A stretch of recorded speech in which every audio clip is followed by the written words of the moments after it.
Ladies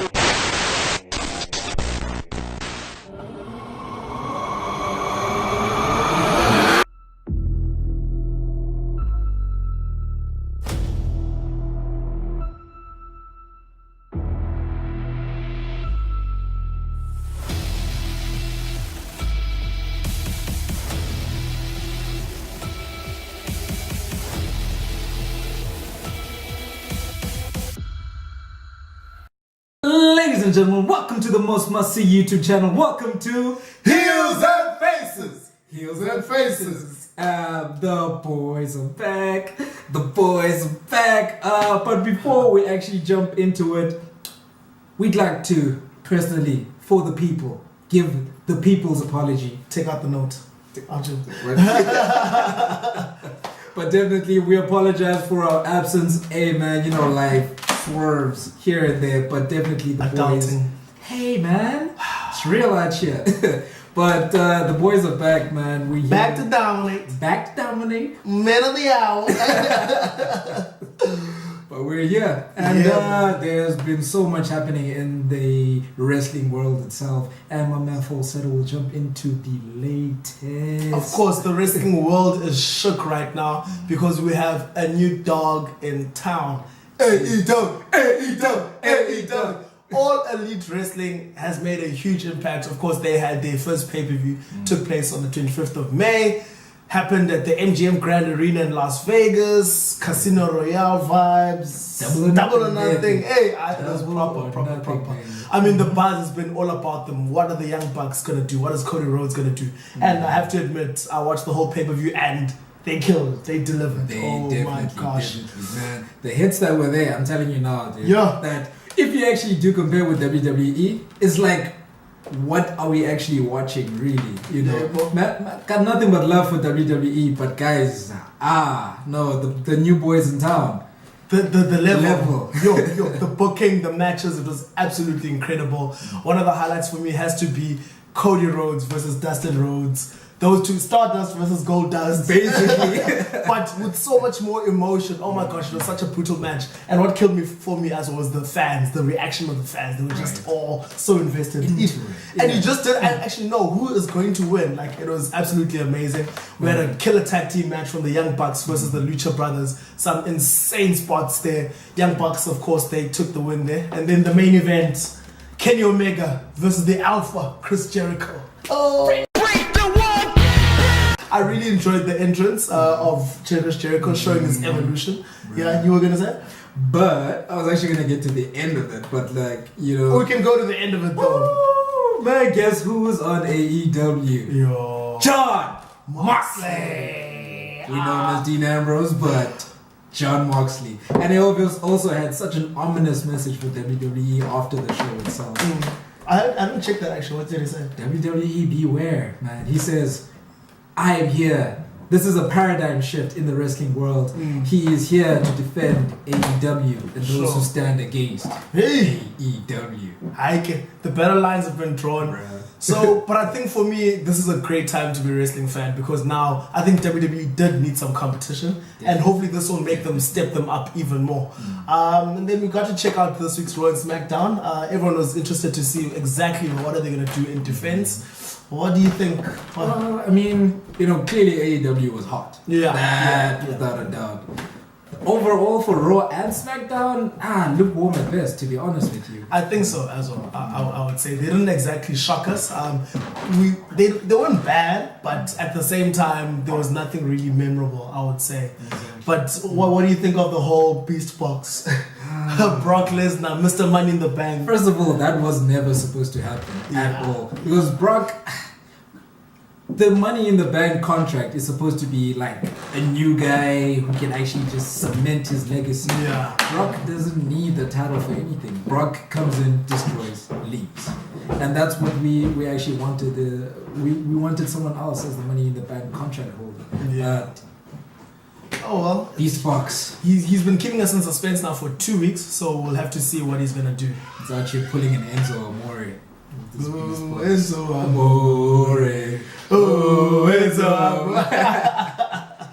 But I think Brock is having so much fun and he's enjoying trolling the fans. Have you seen like his expressions and everything? So I would give him heel of the night for Monday Night Raw. I mean, I would too. He was really enjoying himself. Face of the night for Monday Night Raw. Probably Ricochet. Okay. That's interesting actually. I give it to Ricochet. Because he got his W over Cesaro. 50-50 booking. You know, obviously he lost to Cesaro the previous week, and then now But it was a dope match, I have to say. Yeah, but you know, the whole dynamic of it for me is actually quite heartbreaking. Because look at my T-shirt, man. Look at it. What does that say? Where at though, man. I really want someone to explain where Sheamus from. Exactly. Because now, I mean, we got merch and everything, but like we only have one half of the bar. The bar's broken. So we're saying Brock Lesnar face of the heel of the night. Ricochet for face of the night. Match of the night, Ricochet versus Cesaro as well. No doubt. That match was killer. Especially the finish. Ricochet was outside the ring and he somehow managed to get himself in the ring, wrap his legs around Cesaro, and then he got the roll-up win some way. I was just blown away. But overall, I think, Raw was alright, but they still have a hell of a lot of work to do if they want to sort of grab our attention, you know? Exactly, because the fans are jumping ship as much as the superstars are, right? What was also interesting is how so many superstars on Twitter were talking about AEW when it was being broadcast. And not to mention, as well, on the show on Monday Night Raw, Sami Zayn even name dropped AEW. So exactly. What's going on over here? I'd love to know what Vince is actually thinking, but we'll see how it happens in the weeks to come. To be honest, I'm keen for a brand war. Thinking back to WWF, WCW. Monday Night Wars. Monday Night Wars. We need it. We need it. Yeah, just a back and forth, everyone competing for the loyalty of the fans, you know. True. To who can give us the best product, and at the end all we want is for the fans to win, so we'll have to see how it goes. So we got Monday Night Raw, and then the following night we had SmackDown Live. Baby! Kicked off very interestingly, Kofi Kingston versus Kevin Owens. And Kofi, if you didn't already know, is your WWE World Heavyweight Champion! Where my pancakes at, man? That was a glorious WrestleMania win, and Kofi has only been picking up since then, man. So now he was facing Kevin Owens. And what I honestly thought was a main event pay-per-view caliber match. It was a very good match. I'd say it was better than the Money in the Bank match, actually. It was really, really good. So I'll give Kofi face of the night, I think, because he's just maintained. Standing. No. I actually give it to Kofi because I mean, to be honest, SmackDown, as much as it was better than Raw, it was still lackluster, to be honest. It was just like in the middle. It wasn't so much. They still have a lot of work to do. I think the only upside to SmackDown was the lady.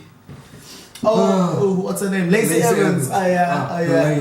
I saw she caught your attention when she was having some tea. And then she was joined by Charlotte as well. That was an interesting thing. I would love to see them as a tag team, but that didn't last long. We of course had Lacey Evans turn on Charlotte. So. Yeah, but every good tag team has had a bit of tension before. You know, Team Hell No, for example. Except Heels and Faces. But we back, baby. But would you say Lacey Evans for your heel of the night? No, I think she got dominated after that. Bailey won most. Bailey won. They had a match. Bailey rolled it up for the win. Bailey's staying strong, so that's good. But I think heel of the night should go to the Planet's Tag Team Champions. They made their return this week. I really enjoyed their segment. They came out. Eric Rowan's joke that was very funny. Knock knock. Who's there? SmackDown Live Tag Team Division. SmackDown Live Tag Team Division who? Exactly. Pow.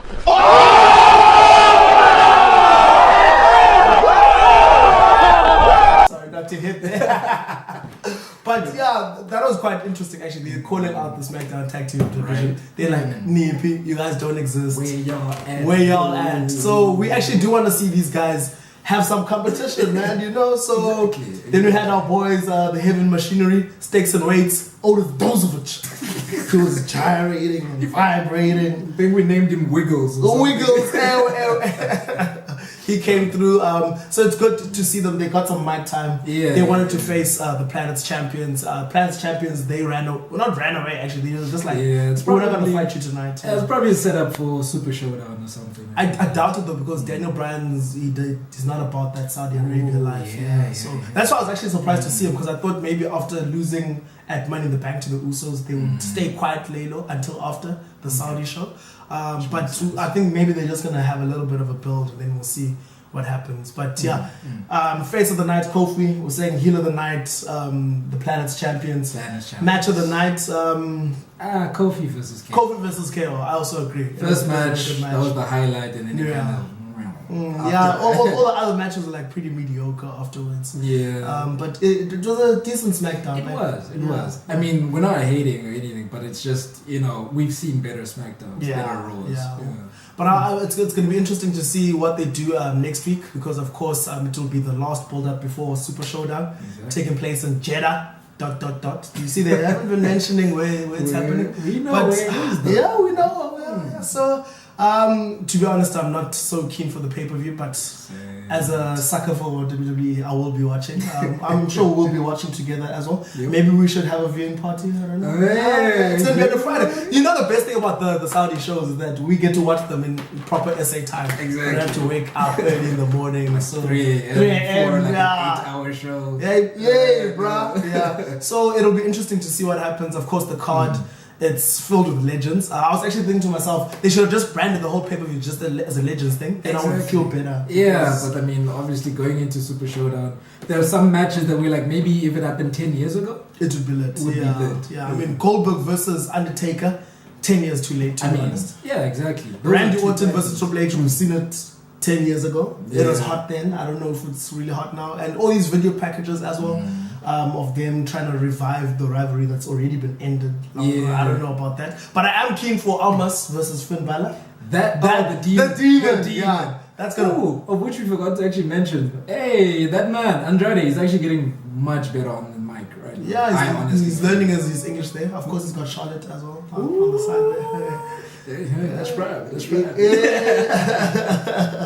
But we'll have to see what happens, But overall, I think you summed it up well. Raw and SmackDown, they get a lukewarm this week. AEW was a hot, of course. But it'll be interesting to see, because AEW's TV deal is only coming in, I think, in October. So it's going to be very interesting what AEW does as they go head to head with WWE. Definitely exciting times in the wrestling world. We're very keen to see how everything is going to turn out.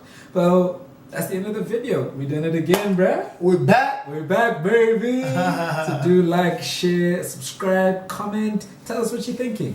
And it has been a pleasure, ladies and gentlemen. We're back. I am Sub-Zero. I'm Falsetto.